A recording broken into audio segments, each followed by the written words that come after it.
Hello, and welcome to the Talking Points for School Teachers Getting Started webinar. Today, I'll be walking through logging into your Talking Points account for the first time and sending your first message and using both the web and mobile apps with your Talking Points for School Teachers account.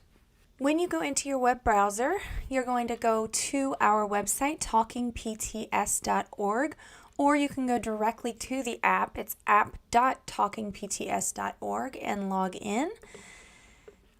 There are a few different ways you'll log in depending on what kind of account your school has or your district has. If your school or district has set up their account through Clever or ClassLink, you'll need to go in through your Clever or ClassLink portal, find the Talking Points app, you'll find our logo here, and set up your Talking Points password there before you can log into the app itself. You might also be able to use Google Single Sign-On if that's something your school supports, if you use Clever or ClassLink. If your school set up their account using a CSV file, then you will just be using your email address. They will have sent you an invitation email to your school email. If you didn't get it, check your spam folder. Sometimes Talking Points emails get forwarded to the spam folder, but you'll be clicking through that invitation email to Talking Points to sign in with your email address and a password. It'll allow you to set up your password. So I'm going to go ahead and sign in with my email address. Make sure you aren't clicking sign up because your school or district has already signed you up. You have an account. You need to sign in. This is what your Talking Points dashboard will look like once you've sent some messages to your students. At first, you will not see all of these messages because it will be your first time logging in and you will only see the option to send a message. But since your school or district has already set up your account for you, you get to skip the step of adding classes and students and go ahead and start sending messages. So right here you see send a message. Right here you see send an announcement. We differentiate between messages and announcements because you are able to send a direct message to one student's family or to an entire class or all of your students' families. From either of these points, you could send either. So I'm going to click into send a message.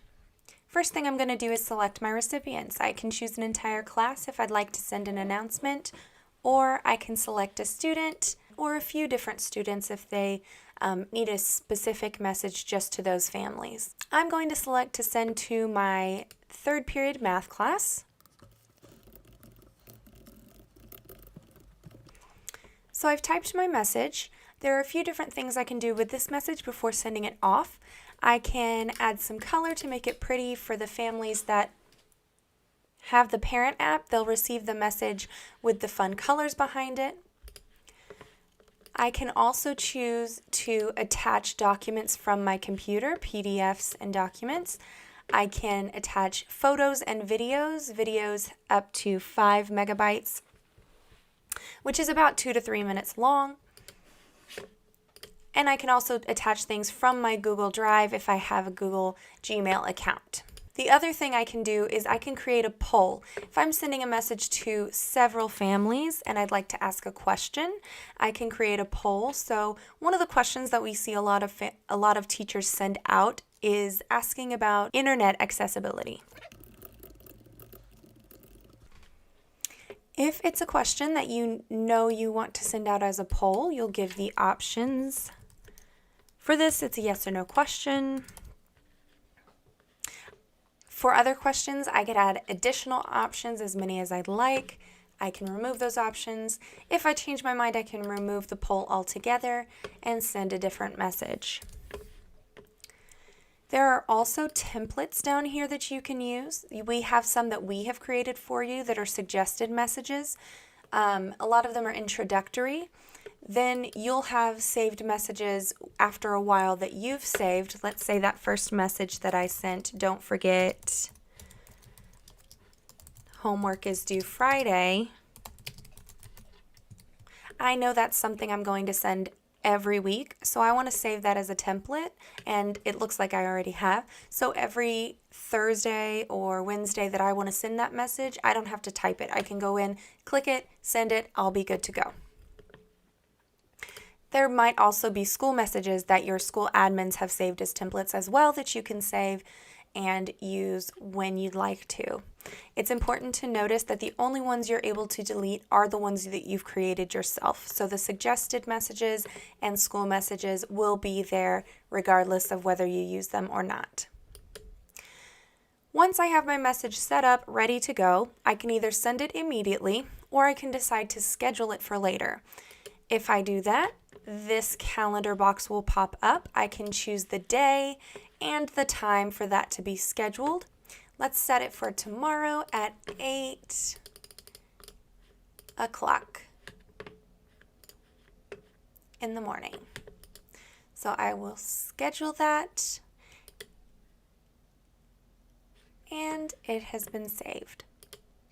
If I want to see the messages that I have scheduled, I can go into my Messages tab, look up here where it says Scheduled next to the calendar icon, and there's that message. I can either edit it, cancel it, or send it now.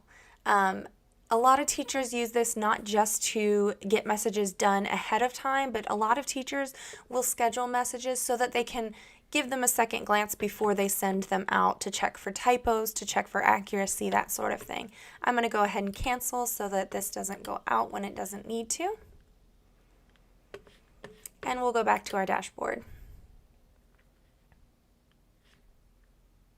The other place I can send messages from is this send an announcement box. It's all the same options. If you're sending an announcement, again, it's to entire groups versus those DMs to single families. On the dashboard, once you have started sending messages and communicating with families, you'll see your most recent message threads here. So Penelope's family and Alma's family have been communicating with me. I can click See All to go into those threads. I'll see my recent announcements with the same option. On announcements, however, you'll see these three dots that will give you the option to delete. Announcements can be deleted, but only from your view. If you delete an announcement, it only goes away for you. If it's already been sent and received by a recipient, you can't take it away from them because we've already sent it out to their cell carrier. So deleting an announcement only takes it away from your dashboard if you're tired of looking at it and you just want it out of your way.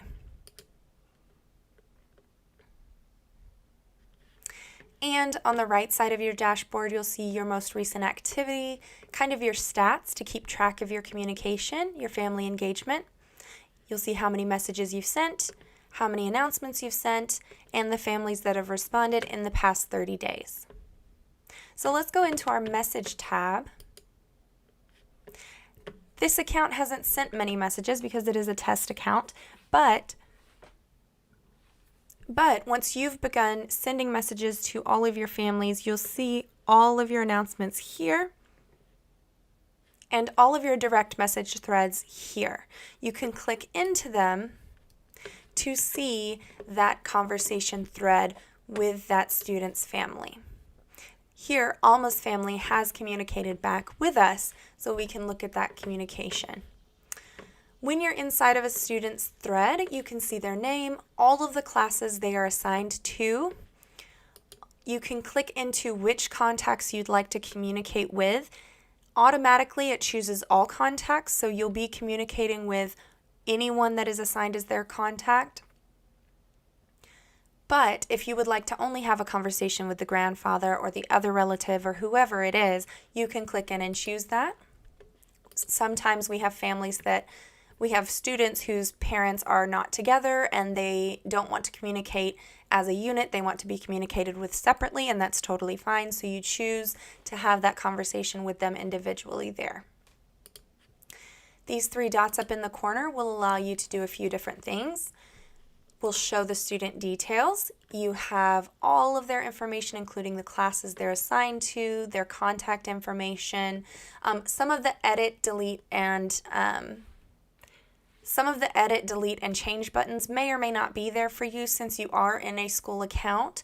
If you are not an admin, you may not have the permissions to do those things. So if you need to change a phone number, change a relationship role, anything like that, you'll need to contact your admin at the school. The important thing to look at here with contacts is what type of communication we're using with them. Here you see Mushu, the grandfather, is using the parent app, and the other relative, for whom we do not have a name, is using SMS. So there's a couple things to know there. With the SMS users, we will not have read receipts. We won't be able to know when they've read that message.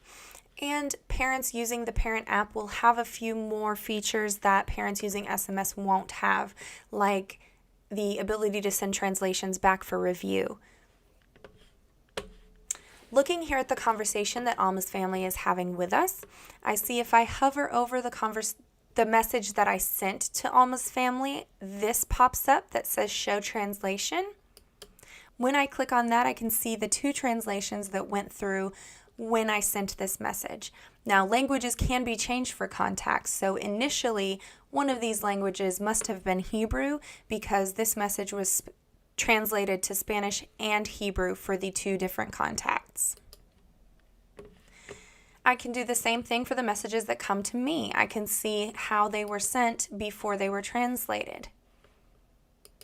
The other option here I have for messages that I receive is help me understand this message, which has been done for this message down here.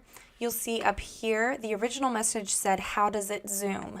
That doesn't make a whole lot of sense, so it looks like the teacher clicked that help me understand this message button, and then a human translator took that message, looked at the conversation, and figured out what they meant to say was, how do I get into Zoom?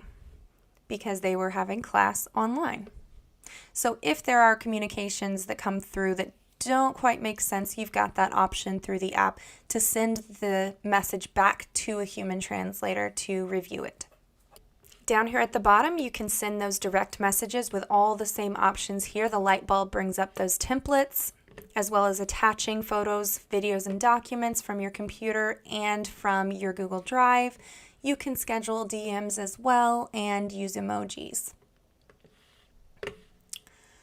The other options here that you have with your 3 dots, we looked at view student details. You can view chat as if a student is in multiple classes with multiple teachers. You can see the communications that they're having with those different teachers. So right now I'm looking as Isaac Newton, the owner of this account, but I can look at the communications Alma's family has had with Mrs. Delosier as well. Looks like they haven't communicated. Switch back to my view. So when you share a student with other teachers, you'll be able to see the communications that they're having with each other. You can also print the conversations that you're having for your own records, whether those are brought up in parent-teacher conferences or you need to provide proof for your admin at any point. That's there for you as well. Let's look at our Classes tab. Here, Isaac Newton has several classes listed. When you log into your account, your classes will already be populated since your school or district has worked directly with Talking Points to do so. You will be assigned those classes and the students and families within them. You will not be able to add new students, but one thing you can do is when you look at your classes, if you would like to build smaller groups within those classes, you see here there are some math groups and some reading groups created. If that's something you'd like to do as well, you will have this Add Class button. You can create that small group. Let's call it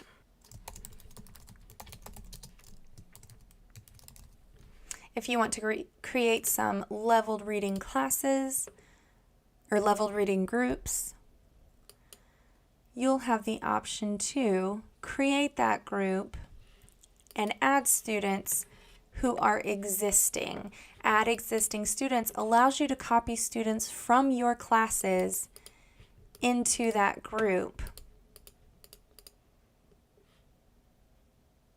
And there you go. So now I can send messages only to my intermediate reading group without having to select them each time I'd like to communicate with them. So looking at a roster of a class that has been set up for me, I can click to send an announcement to the entire class. I can search for students by name. I can see individual information like how many contacts they have, what communication we're using, clicking into their communication, as well as copying them to one of those small groups that I have. And these edit and remove may or may not be available to you depending on your permissions as a teacher or an admin. If I'd like to view students by last name, that is also an option. In these school teacher accounts, depending on my permissions, again, I can share classes with teachers, but your admin probably have already shared classes with all the teachers that need to see them. Renaming the class may or may not be available for you, but if it is, you can call it whatever makes sense to you. Archiving and deleting classes is usually something that happens at the end of a semester or the end of a school year, and since you have admin running your account, that's something they will take care of. Seeing the class details will show which staff members are associated with this class and the name and grade if it is provided. After the Classes tab, you have an option to see our Help Center. This is an important one I want you to remember because this will take you directly to our Help Center where we have tons of articles on just about every topic you could have a question about regarding your Talking Points account. We've organized them by topic. You can search by what you're looking for. If you're wanting to learn how to send a poll, search for it, and here are all the articles that talk about creating, sending, and reading the results of polls. If you do not find the answer that you are looking for, we have an option for you to start a chat with us on our teacher support channel. So down here in the right-hand corner, you see this speech bubble. If you click into it, you have an option to send us a message, and we will get back to you as soon as we can. Since you are in a school or district account, you do get priority in us answering your questions that you send to us. So please peruse the articles that we've created for you because we have answered a lot of the questions ahead of time. But if you do have a question for us, we are more than happy to answer them for you right there. So we're going to go back into our account and look at our profile information. Down here at the bottom, you'll see your name. You can click in there and you have 4 options. Log out, of course. You've got your settings. Personal information, you can add an avatar or picture of yourself. I know a lot of teachers are using their Bitmojis these days. You can put whatever there that you would like to put. I know that the picture is a little bit more important these days since a lot of our teachers aren't seeing families face to face. And your signature is important as well because especially for your families who use that SMS communication, they want to see you signing off on it because they want to know exactly who these messages are coming from. Here it says Mr. Newton because the families don't call me Isaac, they're going to call me Mr. Newton. So put what it is that your families and students call you in your signature box. Your email will not be able to change because that is what your account is set up through. This option here, second language, is an important one to look at if you are bilingual or multilingual. If there is a language like Spanish for this account that you speak in addition to English, you can add that as your second language and it will give you the option to skip translation when you are sending messages to other Spanish-speaking families. That way you don't have to go through translation. You can go ahead and use the language that you're proficient in.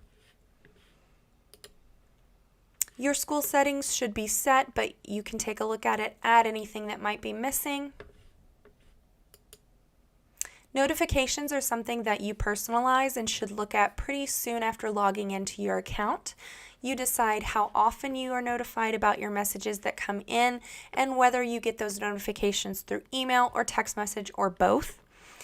The available hours are very important because you could either select that you are available to receive message all hours of the day and you will get those notifications no matter when a message comes in, or you can select a certain block of the day as your office hours, and that's the only time you'll receive notifications of messages. And then if parents send you messages outside of that time, you won't receive those messages or notifications of them until that next day, unless you go into the app on your own and see that they're there. This is our way of helping you keep that healthy boundary between home and work. You can, of course, change your password here. And school year, if you are a new user, will not be relevant yet, but in the following school year, if you have been using Talking Points for more than one school year, you'll be able to go back and it will bring up your messages from that school year. So looking here, you see now there are a lot more messages here because last school year we had a lot more messages sending back and forth, whereas when I go back into the current school year, it's just begun, so I don't have very many messages yet. It helps us keep that clutter down in our message inbox.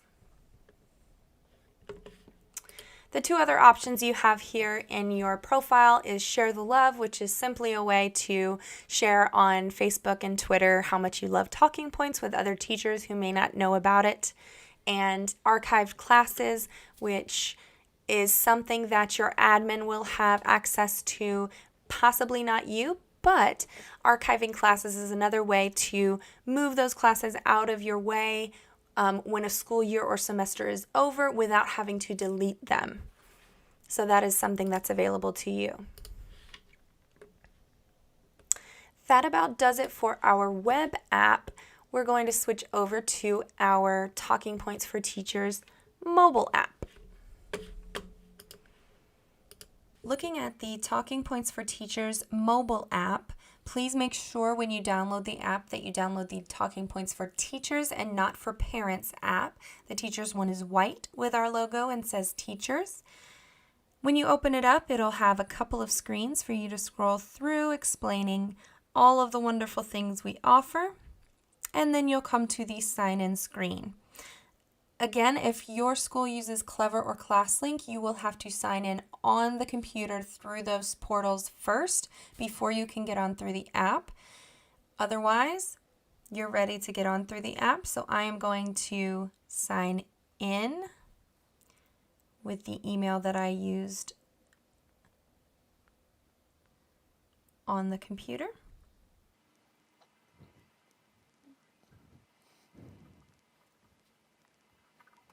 Once you sign in, you will see your dashboard. It will look much like this. The top two buttons that you have, again, are to send a direct message or an announcement. The difference is an announcement goes to an entire group and a direct message is to one family. You'll see your recent messages, and if you click into see all, you'll see that thread of messages that you've sent recently. The same is true for recent announcements and your summary at the bottom, just like it is on the web app. If you click in to send a direct message or an announcement, again, you'll click to select your recipients first. Just click a few, type in a message or choose a template. And then the send button is up in the right-hand corner rather than at the bottom. So that's your dashboard. In the Messages tab, which is the second on the bottom, you'll see all of your student threads that you have. Again, you're not messaging the students, you're messaging their families, but they are labeled by student. If you swipe to the left, you can delete a thread. When you click into a thread, you'll see that full conversation that you've had with that family. I didn't show online what it looks like when you receive responses for a poll. So looking here at your poll response for what's your child's favorite food, if I click on this poll, I'll get a little bit more detail about those responses. It tells me exactly who responded to that question saying pizza. And then looking at the overview, I can see the number of parents.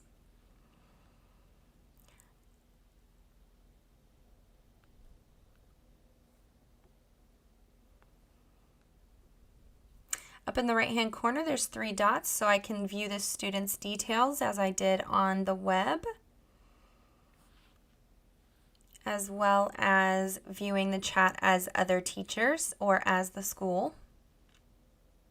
So that's what the message tab is. Up in the top, you can see on the left the calendar icon for any scheduled messages that might be there. And then the top right is the pencil icon, which will let you start a brand new message. The classes tab is the third one. It's the clipboard, and it lists all the classes and groups that I have. If I click into one, shows all of the details of that class. So I can see on the dashboard for ELA period 1 for Newton, I see past announcements that I've sent, again that poll that I can click into. If I click the I in the top corner, I can see all of the details for that class.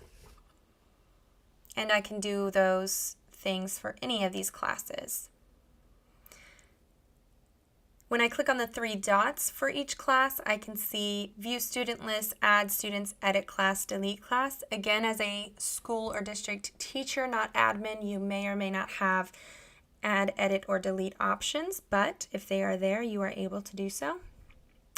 When I click profile, which is the last option that I have, I see my main profile and settings options.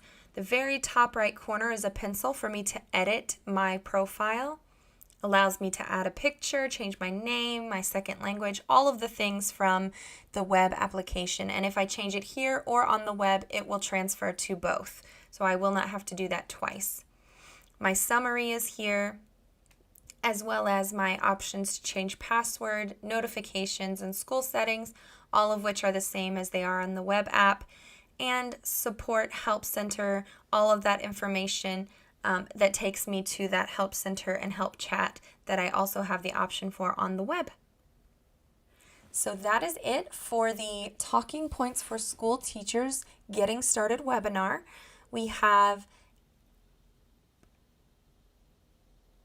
If you do have questions about your account that cannot be answered by an article that we have in our help center, feel free to start a chat with us, or you can email your question to hello@talkingpts.org, and we will help you out. Thanks for watching.